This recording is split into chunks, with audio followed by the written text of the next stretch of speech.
출애굽기가 끝나갑니다. 오늘은 출애굽기 마지막 장의 바로 앞장인 출애굽기 39장입니다.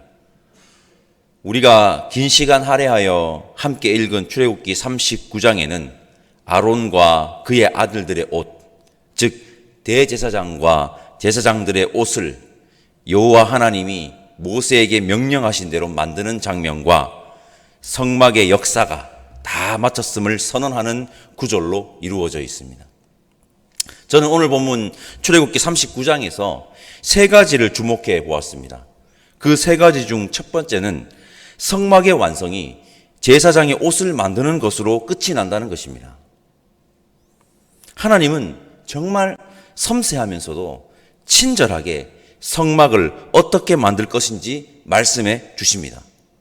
그리고 이스라엘 백성들은 여호와께서 모세에게 명령하신 대로 제작합니다. 이것 자체가 여러분 은혜입니다.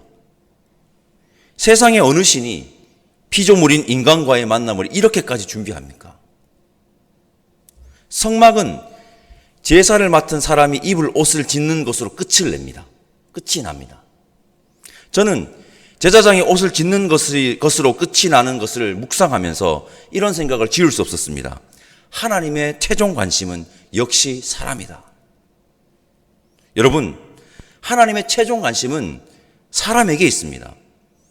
하나님은 우리에게 관심이 있으십니다. 하나님은 자신에게 나와 예배드리는 예배자에게 관심이 있습니다. 성막의 기물들이 아무리 잘 준비되어도 제사를 드리는 자들이 바로 세워지지 않으면, 예배를 드리는 예배자들이 바로 세워지지 않으면 무슨 소용이 있겠습니까? 오늘날도 마찬가지입니다. 건물이 중요한 것이 아닙니다. 예배를 드리는 예배자가 중요한 것입니다. 성막 그 자체가 중요했다면 하나님께서는 성막도 성전도 없애지 않았을 것입니다. 그러나 지금은 성막도 성전도 없습니다. 그러나 지금도 하나님이 찾으시는 것이 있으니 예배자입니다. 예배자는 그때나 지금이나 있습니다. 하나님의 관심은 바로 우리 예배자라는 것을 기억하면 좋겠습니다. 저는 이 성막의 완성이 되는 장면을 읽고 묵상하면서 창세기에 창조와 접점이 있을 것 같다라는 생각을 했었습니다. 다행히 이것은 저만의 생각이 아닌 많은 구약학자들도 그렇게 보고 있었습니다. 창세기에는 창조 이야기가 1장과 2장에 걸쳐 있습니다. 1장은 우주 만물의 창조입니다. 하나님께서 온 우주와 에덴, 즉 우리가 사는 이 지구를 창조하시는 장면입니다. 그 광활한 우주 만물을 창조하신 하나님께서 창세기 2장에 와서는 오롯이 우리 사람에게 모든 포커스를 집중합니다. 저는 창세기 1장과 2장을 읽고 묵상할 때마다 은혜를 받습니다. 그 광활한 우주 만물을 창조하신 그 크신 하나님께서 모든 초점을 우주의 먼지보다도 더 작디 작은 우리를 향해서 클로즈업하는 것을 상상하면 너무 감격입니다. 너무 감격 그 자체입니다. 하나님은 우주 만물과 에덴 동산을 만드신 후 우리를 창조하시고 우리와 함께 하시려고 했습니다. 성막도 마찬가지입니다. 성막도 하나님께서 우리와 함께 하시기 위해서 섬세하고 친절하게 성막을 모두 설계하시고 여러분 우리를 기다리십니다. 하나님의 최종 관심이 바로 우리이기 때문입니다. 우리에게 관심이 많으신 그분, 하나님께로 나아가 예배드리는 이 시대의 예배자들이 오늘 새벽 함께 예배드리는 저와 여러분들이기를 간절히 소망합니다. 여러분, 오늘도 말씀드리겠습니다. 출애굽기의 목적이 무엇입니까? 이것을 우리는 반드시 기억해야 됩니다. 출애굽기의 목적을 오늘 한번 찾아서 확인해 보겠습니다. 제가 출애굽기 3장 18절 읽어보겠습니다. 출애굽기 3장은 여러분들도 다 아시다시피 하나님과 모세가 호렙산에서 만나는 장면이고 하나님께서 모세에게 사명을 부여하는 장면입니다. 여기서 하나님은 모세에게 분명하게 출애굽의 목적을 말씀하십니다. 출애굽기 3장 18절입니다.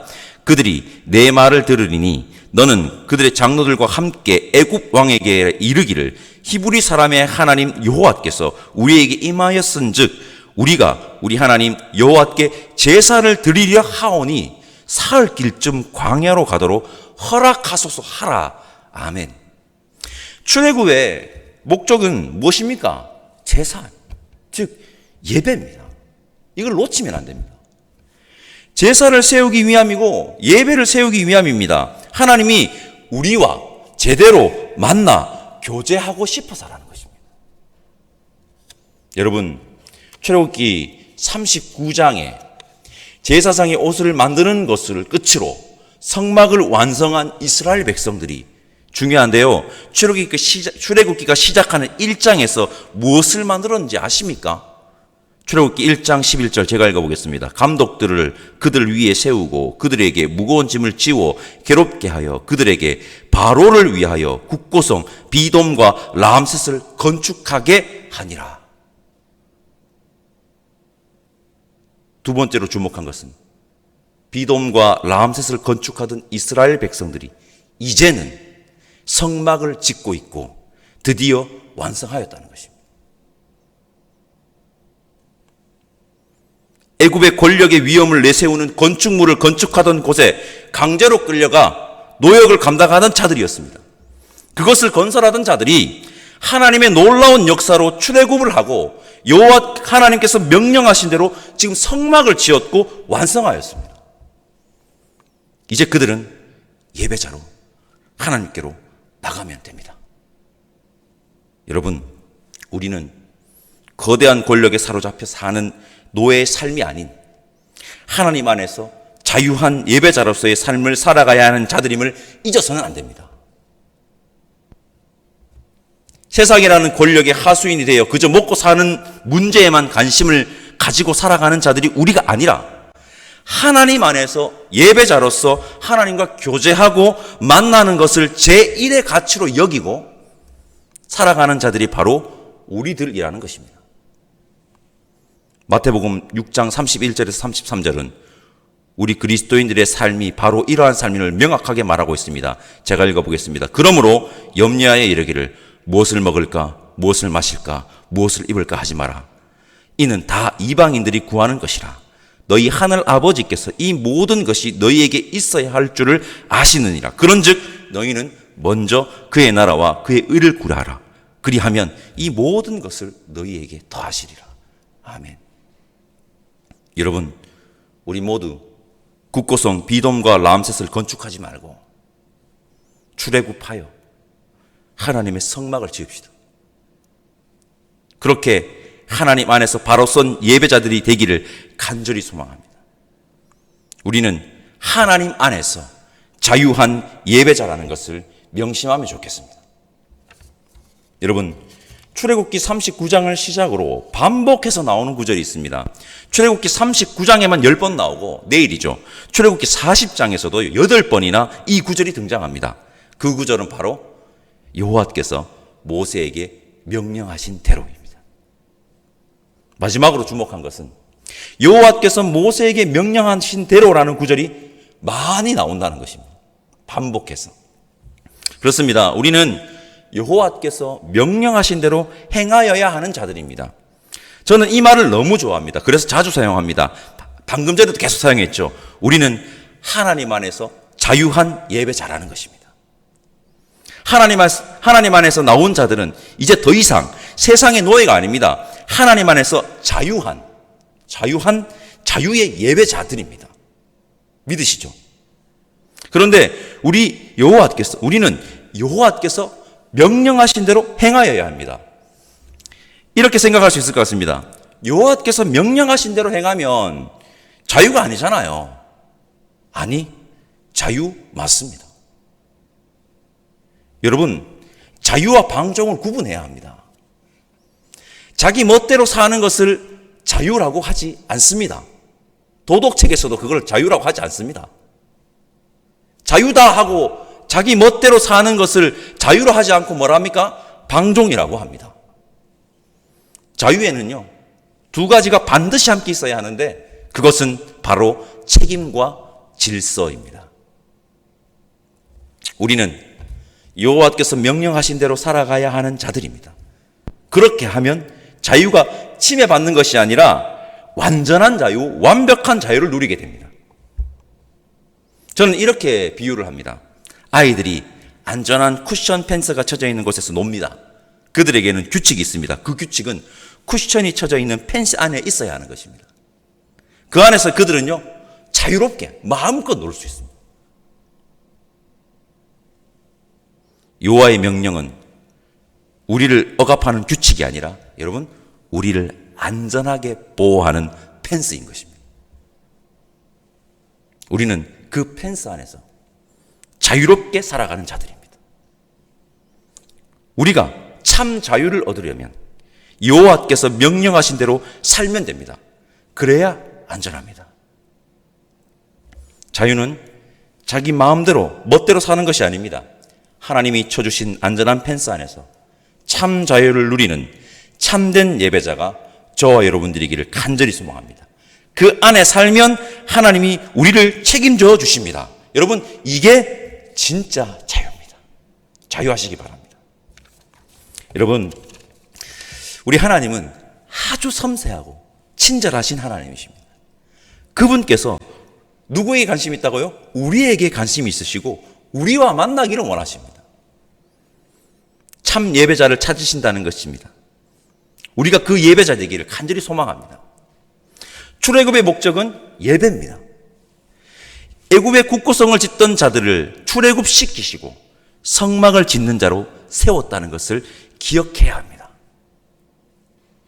우리는 고대 권력에 사로잡혀 사는 노예의 삶이 아닌 하나님 안에서 자유한 예배자로서의 삶을 살아가야 하는 자입니다. 우리의 가치는 먹고 사는 것에만 중점을 두는 것이 아닌 하나님과 교제하고 만나는 예배에 중점을 둔 삶이어야 한다는 것을 잊지 마시기 바랍니다. 출애굽의 목적입니다, 이게. 우리는 하나님 안에서 자유한 예배자입니다.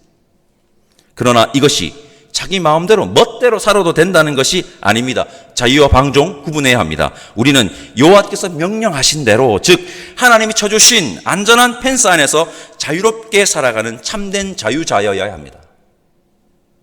성도 여러분, 우리 모두 하나님 안에서 자유한, 그리고 오늘 제가 다시 자세히 다루진 못했지만 30절에 여호와께 성결한 예배자가 우리이기를 간절히 소망합니다.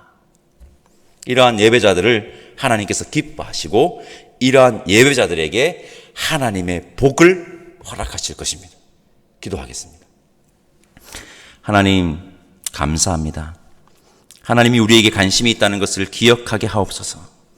하나님께서 지금도 참된 예배자를 찾으신다는 것을 기억하게 하옵소서. 우리 하나님 안에서 하나님이 명령하신 대로 행하는 참된 자유자, 예배자가 되어 하나님과 만나 교제하기를 원하오니 성령 하나님, 우리를 인도하여 주옵소서. 감사하옵고 우리에게 참 자유를 허락하시기 위해 십자가의 길을 걸으신 예수님의 이름으로 기도드립니다. 아멘.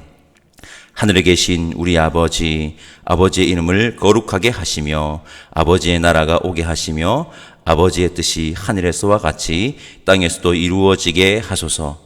오늘 우리에게 일용할 양식을 주시고 우리가 우리에게 잘못한 사람을 용서하여 준 것 같이 우리 죄를 용서하여 주시고 우리를 시험에 빠지지 않게 하시고 악에서 구하소서. 나라와 권능과 영광이 영원히 아버지의 것입니다.